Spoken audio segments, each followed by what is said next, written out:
Welcome in to the Hungry Pauper.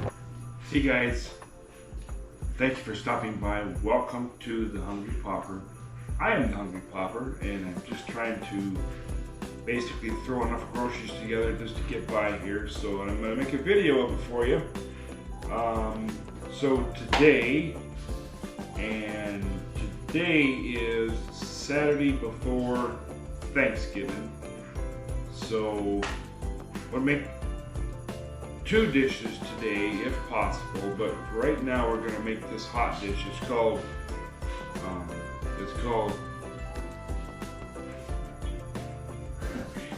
Hobo pie or Hobo HotDish. So it's a very, very, very basic grocery recipe. And last week, I don't know why I could not find this 8-inch skillet, but I have located it now. I don't know what was wrong with my head, but let's turn some fire on underneath this thing. And by the way, I have, the recipe calls for 3 to 4 pounds of potatoes. And I bought a 10-pound sack of potatoes because you got a free pound of butter, and I need an unsweetened or an unsalted butter for upcoming recipes. So I went ahead and did that so I could get the unsalted butter. And anyway, so there they are. So let me set these down here real quick and get rid of this thing out of our way. Old school technology. I've got another little scale up there that's electronic, which is fine, you know. That's perfectly fine. Let me put these away here. You gotta remember to switch the key ring out here. Not that matters. So what it says to do is 3 to 4 pounds of potatoes, peeled and diced. And what we need to do, I got the skillet heating up, and it calls for 1 pound of ground beef. And I've got, well, how much did he give me? I asked for 1.5 pounds. Let's see what he gave me. Let's see what the old analog, not that it really matters, but just while we're messing with this little scale, how about that? It's 1.5 pounds right on the nose. How about that? So I'm pretty happy with Fairway down there. So there's that. I bought that little scale at a junk shop for like $3. Because my ex had thrown the one I had away, which had been my mother's, but this is a better one than that anyway. So it's not very much money. So let's get this browning up, and I will get the potatoes washed up and sliced up. And I think I'm gonna leave the peelings on just because I know there are more vitamins that way, more roughage that way, and I'm lazy. But shh, don't tell nobody. There's a big old chef knife. Let's give that a whirl here. So we're going to leave the peelings on.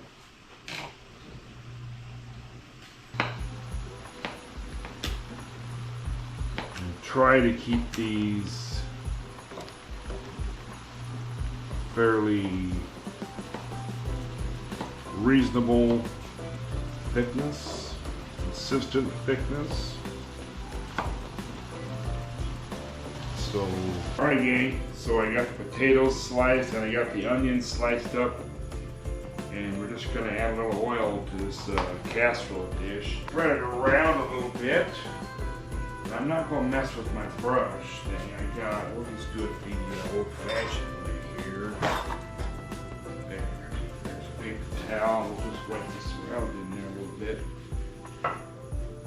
It says to spray with oil. I got a can of that spray oil somewhere.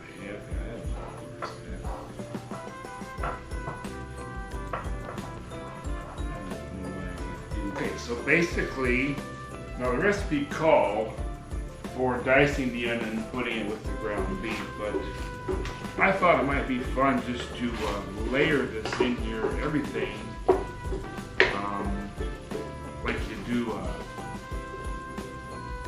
scallop potatoes or something along those lines. So that there. So we'll put some potatoes down on the bottom here.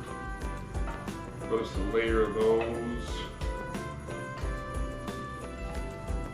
This is going to be good, guys. It's going to be very basic comfort food.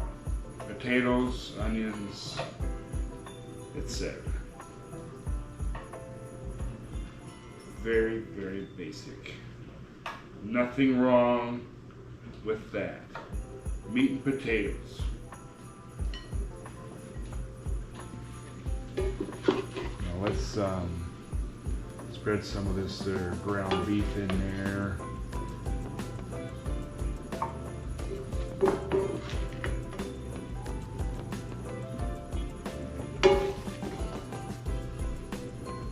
That's good enough.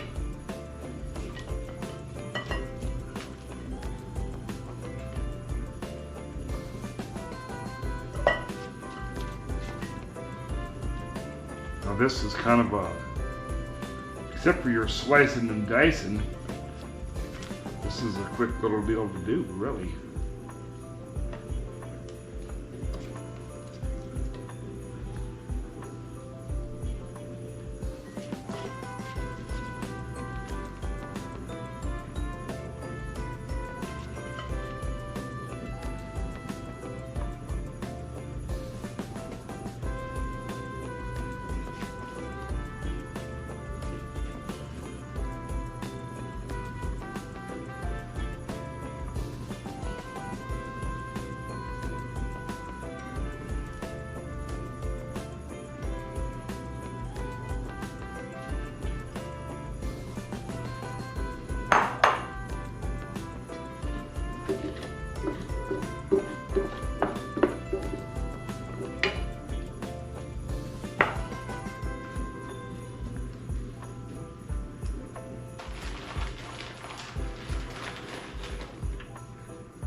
About time to use up this cheese. It's been down here for a long time. I thought it looked pretty good when I saw the picture of it. So, last layer should be the remaining cheese. Okay, we'll do that in a bowl. Combine the cheddar cheese soup mix, the milk, and the evaporated milk. We're just doing milk with optional salt and pepper if desired. Okay.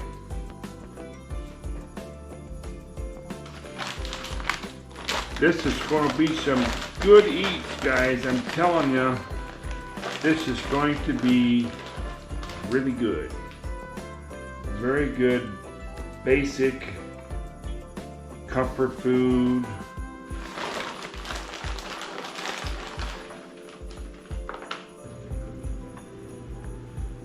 In a bowl, combine the cheddar soup mix, the milk, and the evaporated milk, salt, and pepper, and pour over the top of the beef mixture. Cover the pan tightly with aluminum foil, place in the oven for 1 hour. Remove the foil and bake for an additional 15 minutes to get a golden topping on the cheese. If the potatoes are thicker, you'll need longer. Okay, so it calls for cheddar cheese soup. Well, guess what? With everybody there buying their stuff for their holiday meal, there was none. So we have spicy nacho instead.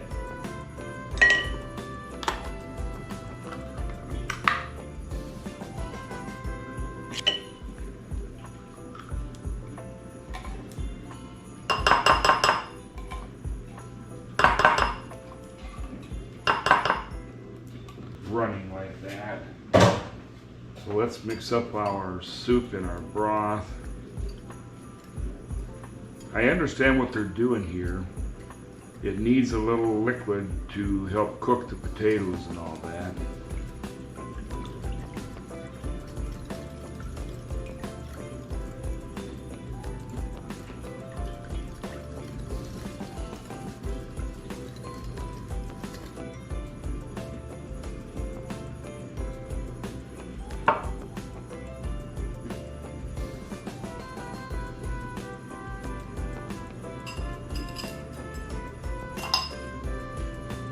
Alright guys, hey, thanks for stopping back. I have the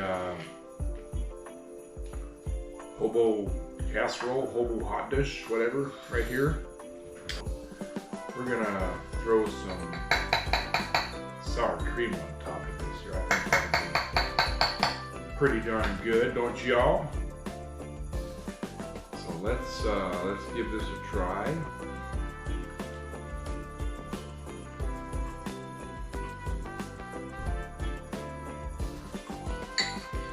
That's something different. I've not had that. It's pretty good.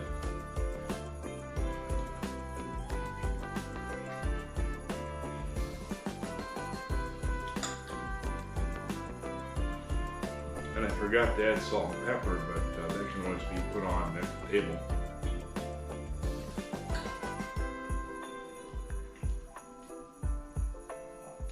Very good, guys. Very good. Hotter than 3 kinds of hell, I'll tell you that. Thank you very much. Thanks for stopping by. I appreciate you. I appreciate you liking, subscribing, following, either whatever the lingo is for whichever platform you're watching it on. I appreciate you. Thank you so much. And we'll see you at what. Thank you.